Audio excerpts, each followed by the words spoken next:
Okay, here back on the red carpet, New TV Live with Xeni Jardin from Boing Boing TV. Um, you just did a great panel that told people a little bit about what Boing Boing TV is and how things came along, and then you didn't reveal any plans for the future. And I guess you won't do it to me, or will you?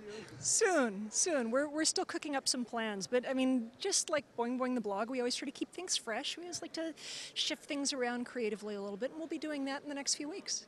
Okay. Maybe we can talk a little bit about what you see in general as the future of online video when it comes to production formats. I think that's very interesting because you guys tried something new. You tried doing different things than this, what some people call girl meets news, and which seems outdated now and everybody's doing it.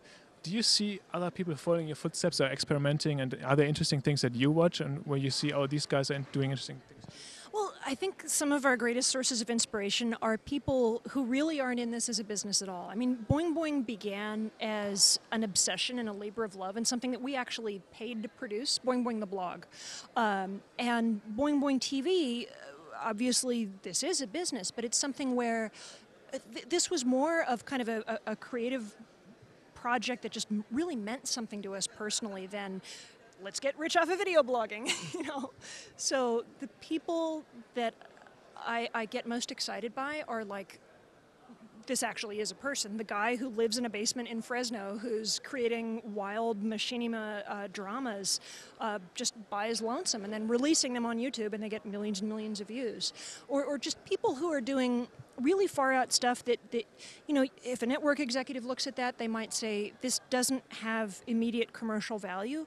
But we look at those things and we are inspired. We think about new ways of telling stories. And we think about, I mean, the holding company behind all of the stuff that we do is Happy Mutants LLC.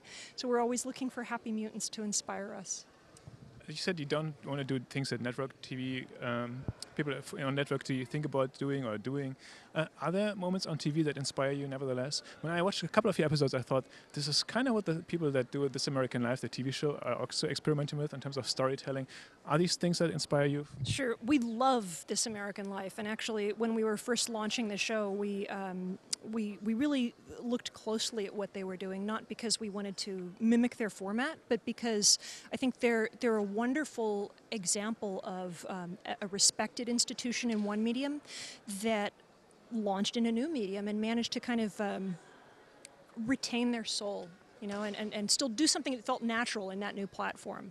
So yeah, This American Life is one example. I don't know, we watch a lot of stuff on Discovery, we watch a lot of G4, and then just weird foreign programming. Like, I watch a lot of British comedies.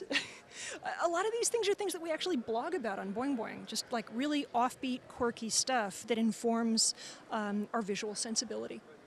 Now, you started off with basically more or less professional backing with Deckar, and you also had, of course, the blog already running, so you had sort of an audience built into it, and it's easy to become a little bit and say, well, they had it easy, they had their people already, they had the infrastructure.